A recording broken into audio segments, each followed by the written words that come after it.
जब मुजफ्फरपुर के परिप्रेक्ष्य में साहित्य और साहित्यकारों की चर्चा होती है तो अनायास ही कवि कथाकार विष्णुकांत झा का नाम जुबां पर आ जाता है।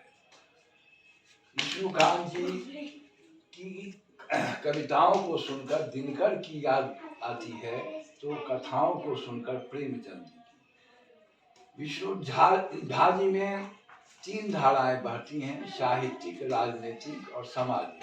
तीनों धाराओं एक साथ मिलकर इनका हृदय त्रिवेणी का रूप ले लिया है और जिससे लोगों को भला होता है। अब हमारे साथ हैं विष्णुकांत जी, इनकी कई किताबें आई हैं, इसमें काव्य संग्रह है, चिंतन है और कहानी संग्रह भी है। तो विष्णुकांत जी, मैं यह जानना चाहूँगा कि अभी तक कौन कौन सी किताबें आपकी छपी हैं और ये किताबें किस तरह की हैं? लघु कथा संग्रह हमारी एक बहुत ही अच्छी किताब, बहुत सामाजिक मार्मिक पुस्तक है जिसका नाम है रमता माँ। रमता माँ में कथाओं का संग्रह है, लघु कथाओं का, और हृदय स्पर्शी अनेक कहानियां इसमें समाहित है। दूसरी पुस्तक जो मुझको बहुत ही पसंद है, यूं तो सारी पुस्तकें मेरी है, आपकी रचना है तो सारी अच्छी है, परंतु श्रीमद् भगवत गीता भक्ति दर्शन मीमांसा मेरे जीवन की एक अनमोल काव्य संग्रह, काव्य कहें, और गीता पर मैंने मीमांसा की है। मैंने गीता का उल्था कोई टीका नहीं लिखा है, मैंने गीता को क्या समझा उसके बारे में इसमें वर्णन है। फिर उसके बाद एक पुस्तक है गरिमा।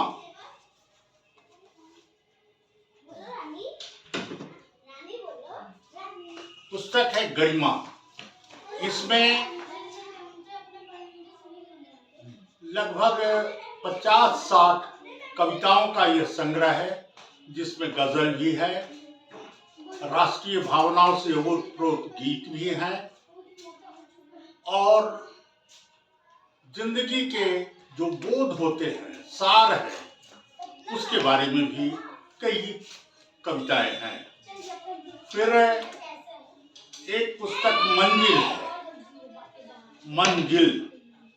इस मंजिल में लगभग 251 पद सिर्फ मंजिल का। राह बनाता मानव खुद का, कठिन साध से मिलती मंजिल, चलते जाना राह पकड़कर, पूर्व में देखी किसने मंजिल। मंजिल मंजिल चाह है मंजिल, पाप पुण्य का लक्ष्य है मंजिल, सबका अटल मिलन है मंजिल, मानव अंत विरह है मंजिल। व्यर्थ गर्जन है काल तेरा यह, मैं तो अमृत अमर पुत्र हूँ, सोमनाथ की कलश से पूछो, अमर सनातन मेरी मंजिल। इस प्रकार मंजिल में 251 पदों का संग्रह है, जो जीवन के तमाम आयामों का इसमें वर्णन हो जाता है। राजनीतिक चिंतन के लिए मैंने चिंतन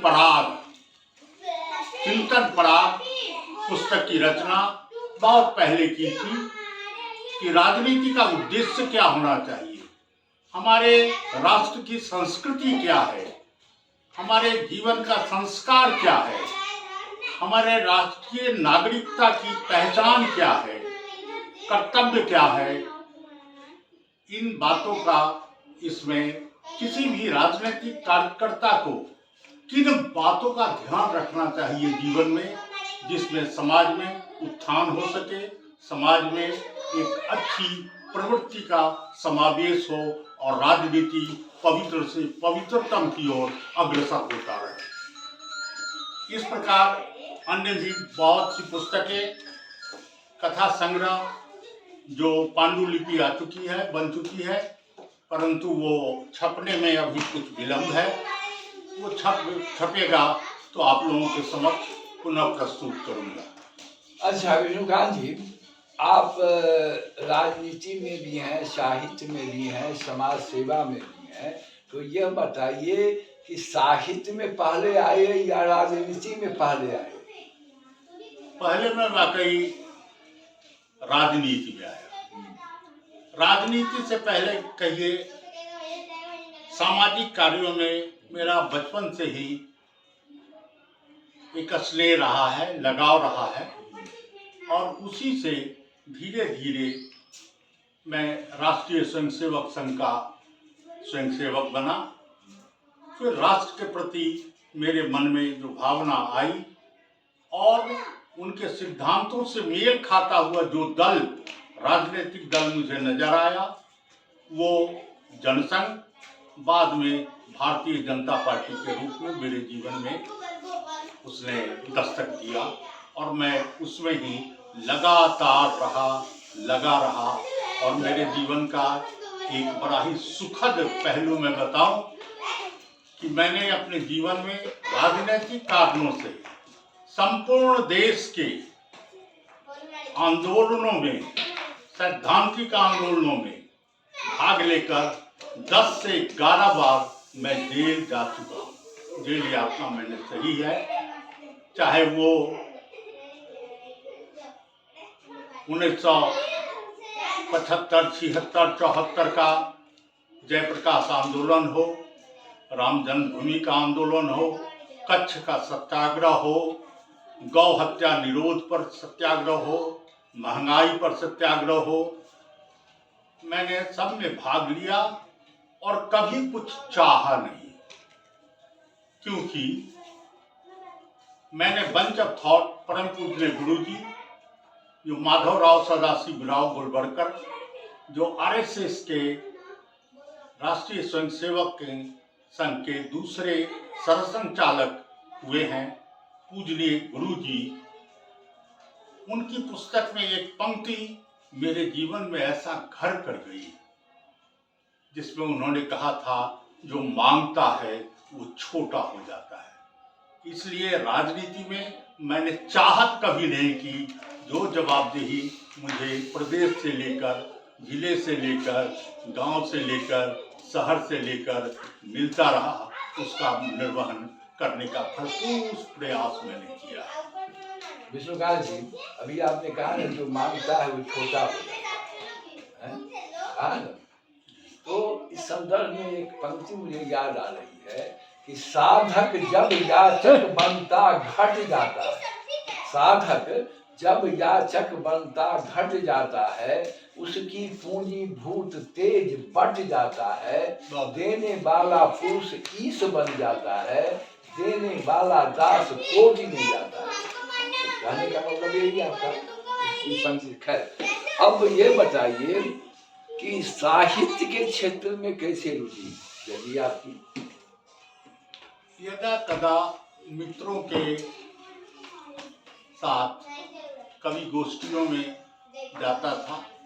यूँ तो मेरे मन में साहित्य के प्रति स्नेह बहुत बचपन से था। पहले भी मैंने जब 1992-93-94 में WTO का प्रारंभ हुआ था, वर्ल्ड ट्रेड ऑर्गेनाइजेशन का, उस समय जो डंकल प्रस्ताव हुआ था, वो बड़ी उलझन थी। उसको मैंने समझ के और आम कार्यकर्ताओं को, आम जन को समझाने के लिए डंकल प्रस्ताव भारत के परिप्रेक्ष्य में उस समय भी मैंने लिखा था। 92-93 की बात है। और इस प्रकार से कवि गोष्ठियों में जाते जाते मन में भाव आया कि मैं भी कविता का सृजन करूं, और माँ सरस्वती का आशीर्वाद, मित्रों का सहयोग, कुछ साहित्य मर्मज्ञों की संगति में कुछ लिखने लगा। लिखते लिखते कुछ लिख रहा हूँ। आप अच्छा तो लिखते ही हैं, सबसे खूबी आप में यह है कि आपकी आवाज भी अच्छी है। जब आप अपने सुरीले आवाज में काव्य पाठ करते हैं तो लोग श्रोता वशीभूत हो जाते हैं। तो मैं चाहूँगा कि जो काव्य संग्रह 3 काव्य संग्रह है तो उसमें से जो बहुत अच्छी रचना आपको लगे उसको अपने स्वर में सुनावे दर्शकों को। देखिए, आपने जो कहा परिचय में अच्छे सुर और अच्छे स्वर के साथ, तो मेरी आवाज इतनी भारी आवाज है जो, और सुर की साधना तो कभी की नहीं,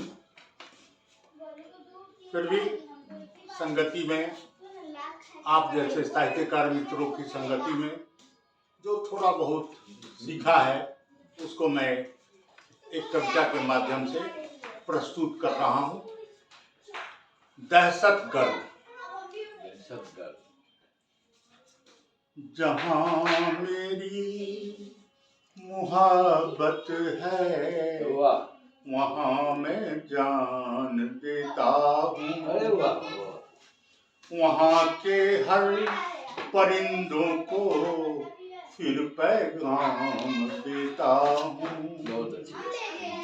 जहाँ दर्रों गोशों में मेरे धड़कन की बस्ती है वहाँ होठों की मुस्कानों में जन्नत की हस्ती है। उस कश्मीर के डल झील में शिकारा फिर चहकने दो। गुलमर्ग की कलियों में खुशबू फिर चमकने दो। गुलमर्ग की कलियों में खुशबू फिर चमकने दो। दहशत गर्द से कह दो तेरी ना कुछ जरूरत है। यहाँ के दर्रों में अपनी माँ की मूरत है। यहाँ के दर्रों में अपनी माँ की मूरत है। प्यार के जन्नत को क्यों पामाल करते हो। जन्नते कश्मीर को क्यों खून से फिर तुम लाल करते हो। बरसों से इन आँखों में बस एक ख्वाब है पाला। खोलो जन्नत के बब्बर तुम अखंड कश्मीर का ताला। खोलो जन्नत के बब्बर तुम अखंड कश्मीर का ताला। हिमालय तुम गुंजाओ। हिमालय तुम गुंजाओ। हिमालय तुम गुंजाओ। हिमालय तुम गुंजाओ हिंकार अपनी बुलंद चोटी से। मातरम गीत फिर गूंजे हमारे बेटे और बेटी से। मातरम गीत फिर गूंजे हमारे बेटे और बेटी से। जहाँ मेरी मोहब्बत है वहाँ मैं जान देता हूँ। जहाँ मेरी मोहब्बत है वहाँ मैं जान देता हूँ। ये तो मेरे बहुत अच्छी रचना।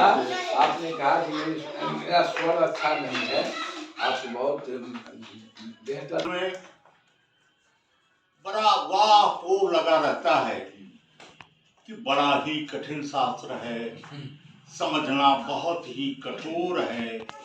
ये ठीक है कि अपने जितने वेद में बताए हुए जीवन के आयामों का वर्णन है, गीता में संपूर्ण वेदों का निचोड़ दिया गया है। बिल्कुल सही कहा आपने। मैं अपने श्रोताओं से एक इंफॉर्मेशन उन लोगों को भी देना चाहता हूं जो गीता तो लोग नाम सुनते हैं परंतु सर्वप्रथम गीता को किसने कहा था? सर्वप्रथम गीता को ब्रह्मा ने सूर्य को कहा था। सूर्य से इक्ष्वाकु को गया, इक्ष्वाकु ने मनु को कहा। इस प्रकार गीता का चलता रहा, पर धीरे धीरे कृष्ण काल आते आते गीता जनमानस से विलोपित हो गया था, जिसे भगवान कृष्ण ने, जो स्वयं परमपिता परमेश्वर थे, उन्होंने समाज के उत्थान के लिए, सांस्कृतिक उत्थान के लिए, सनातन धर्म के जय के लिए उन्होंने पुनः पार्थ को गीता का उपदेश कुरुक्षेत्र के रणभूमि में दिया है। बहुत अच्छी जानकारी, मुझे भी इस बात की जानकारी नहीं थी और बहुतों को इस तरह की जानकारी नहीं होगी। आपने बड़ी अच्छी जानकारी दी गीता के संदर्भ में। खैर, अब मैंने पहले ही कहा है कि गीता का उल्था मैंने नहीं किया है। गीता को मैंने मीमांसा की है, मैंने गीता को क्या समझा, इसलिए मैंने जो प्रथम अध्याय शुरू किया है उसमें गीता की कहीं कोई गीता का प्रसंग नहीं है, भाव है। सब लिखता है समय, मानव क्या करता है। कुरुक्षेत्र का पुरुषार्थ घुटने पर चलता है। नियति हास परिहास कराती, या वसंत निराला, शब्द वेणी वालों का पड़ता, घटघट जल से पार। कुरुक्षेत्र की समर भूमि में मोहग्रस्त पार्थ खड़ा है, त्याग गांडीव कर जोड़कर धनुर्धर क्यों भरा है। भाई पितामह कुल गोत्र की माया उसे सताती, त्याग युद्ध की चाह वीर है, राग ग्रस्त की भांति। नहीं चाहिए राज सुख, भूख नहीं है सत्ता की, इंद्र लोक की गद्दी टालूं, जो प्राण हरे निज भ्राता की। कर जोड़ तुम्ही से है माधव, कुछ ऐसी चाहत करता हूं, रथमोर युद्ध का त्याग करें, संन्यास ग्रहण में करता हूं। इस प्रकार से युद्ध के प्रति और हिंसा के प्रति जो अर्जुन को मन में शंका हो रहा था, उसी का निवारण भगवान कृष्ण ने गीता में किया है। और उन्होंने बताया है कर्तव्य क्या है, कर्म क्या है, अकर्म क्या है, सुकर्म क्या है। कर्तव्य का बोध हर व्यक्ति को कैसे किया जाना चाहिए, इसका विशद वर्णन उन्होंने संन्यास, सांख्य योग, भक्ति योग, कर्म योग, ज्ञान योग तमाम के माध्यम से मानव जीवन को अच्छा से अच्छा संदर्भ में दिनकर ने भी लिखा है कि अधिकार खोकर बैठ रहना यह बड़ा दुष्कर्म है, न्यायार्थ अपने बंधु को भी दंड देना धर्म है। यही मीमांसा है आपकी। अब बचती है मंजिल। मंजिल का तो शुरू में ही मैंने भी 2-4 पंक्ति सुनाई थी। हाँ, लेकिन स्वर नहीं आपने सुनाई थी। स्वर इसको तो नहीं सुनाते हैं। ठीक है, ये स्वर नहीं फिर है। एक अच्छी थी। हाँ, चलिए, उधर सुना ही चुके हैं, गरिमा बची है। मैं गरिमा क्या की एक कविता तो मैंने आपको दी। एक बात मैं कहना चाहता हूँ, कविता के बारे में लोगों को, साहित्यकारों को ही, नव सृजनकारों को ही एक मन में भ्रम सा है कि शब्दों का तांडव, शब्दों का मेल, छंदों का सदुपयोग करके कविता का सृजन किया जाता है। परंतु मुझको ऐसा लगता है जो कविता सिर्फ छंदों के कारण और शब्दों के नर्तन के कारण कविता का रूप ग्रहण करती है, उस कविता में जीवंतता नहीं हो पाती है। सही कहा। बिना भाव के कविता नहीं। भाव का समावेश जितनी उच्चता के साथ होगा, कविता उतनी ही श्रेष्ठतम कविता होगी। इसलिए मैं दूसरी कविता जो इसमें मैंने दिया है, गजल है, उसको आप सुनेंगे। एक तहजीब। जिस्म तो जिस्म है, इसके टुकड़े करो। जिस्म तो जिस्म है, इसके टुकड़े करो। हर टुकड़ा रहेगा उसी जिस्म का। चाहे हिंद कहो चाहे सिंध कहो, हर टुकड़ा रहेगा उसी वज़्न का।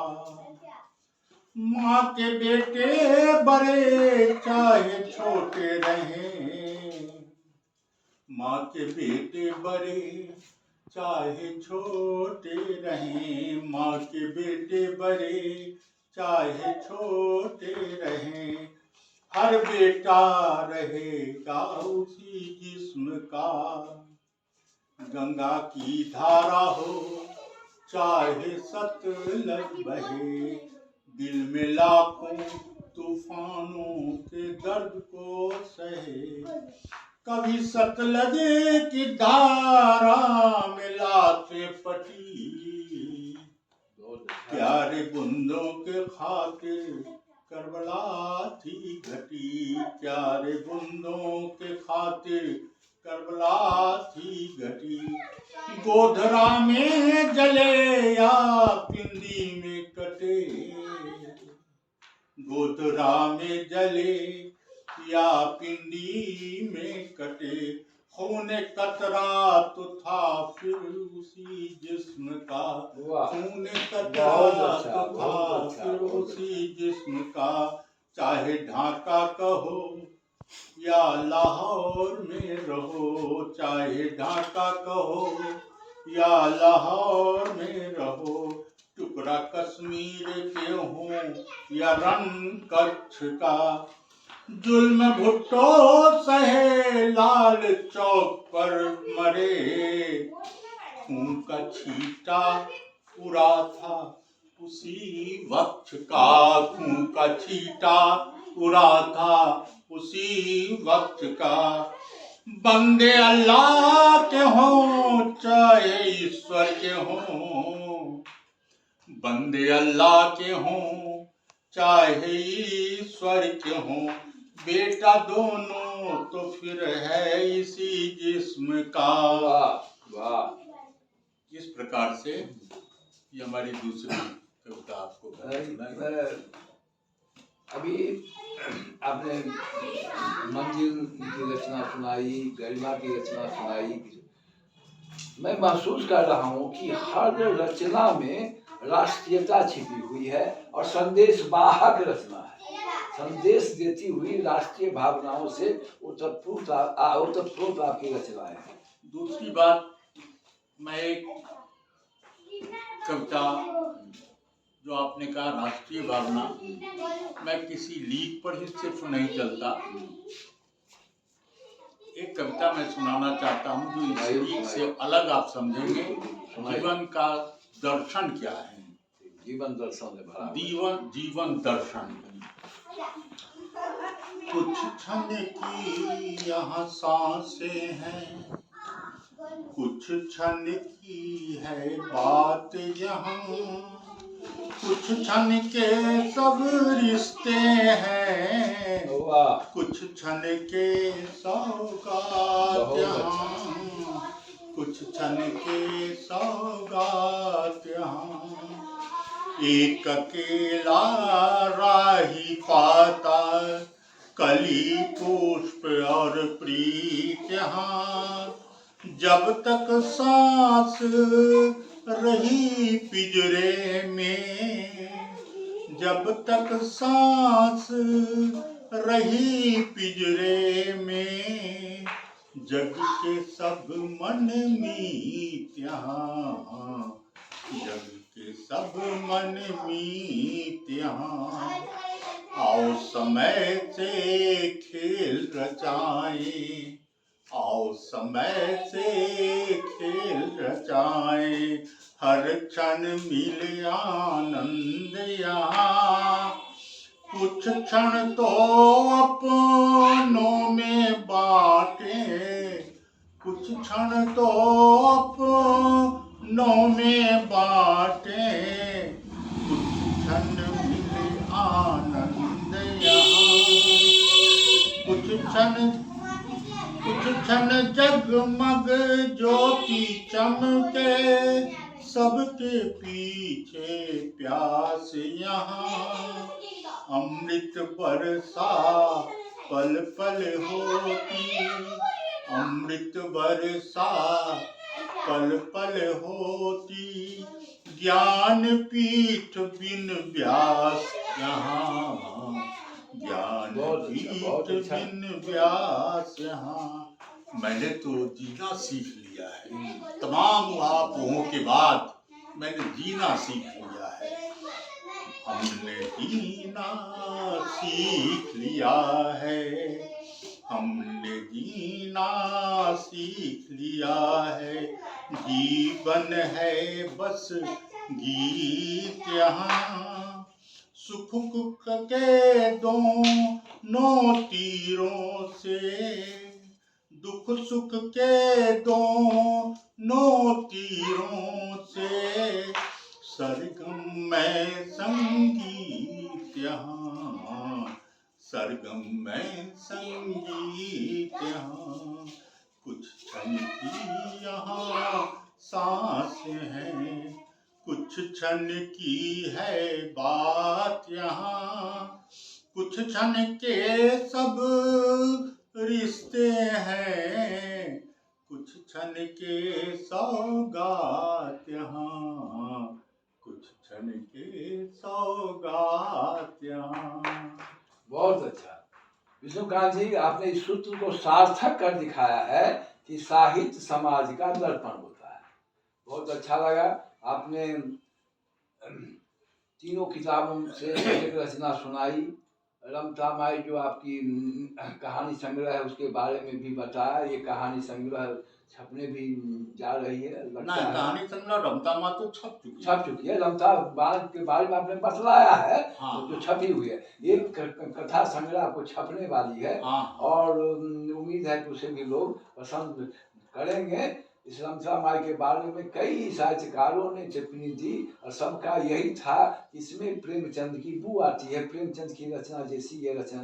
अरे काहे का प्रेमचंद, कहाँ प्रेमचंद, मैं अकिंचन प्राणी। प्रेमचंद नहीं कहा, प्रेमचंद प्रेमचंद की शैली नजर आती है। उन्होंने दलित, दरिद्र और दरकिरार लोगों पर लिखा था। और आपकी रमता माई कथा संग्रह में भी यही है। देखिए, प्रेमचंद जी के बारे में जो कुछ लोग कहते हैं कि दलित दलित दलित, नहीं, उन्होंने मानवीय जीवन की संवेदनाओं को, सही बात है, लेकिन अपनी कलम में लेकिन अगर निचोड़ में देखा जाए तो दलित, दरिद्र और दरकिनार। आपने बहुत साहित्य के संदर्भ में भी बहुत अच्छी जानकारी दी। इसके लिए आपको बहुत बहुत धन्यवाद। आशा है कि श्रोता या दर्शक इससे लाभ उठाएंगे और वो भी आप ही की तरह रचना करेंगे, प्रेरित होंगे। और साहित्य को आपने जैसे हमने कहा कि भाव आधारित साहित्य की रचना करेंगे, सिर्फ शब्द और छंद में बढ़कर न रह जाए। आपने कहा ना अभी कि साहित्य का वही अच्छे हैं, वही रचना अच्छी है जिसमें भाव तरंगित हो, भावना हो, संवेदना हो, तभी रचना अच्छी होती है। और अच्छी रचना होती है तभी रचनाकार सम्मानित होते हैं, गौरवान्वित होते हैं। इसलिए आपको बहुत बहुत धन्यवाद, बहुत बहुत आभार। आपको भी बहुत बहुत धन्यवाद। आपने समय निकाल के इस छोटे मोटे साहित्य के एक लगे हुए थोड़े बहुत कार्य को करने वाले मुझ जैसे लोगों के साथ आपने अपना समय, कीमती समय, मूल्यवान समय दिया। मैं आभारी रहूंगा। बहुत बहुत धन्यवाद, बहुत बहुत धन्यवाद, बहुत बहुत धन्यवाद।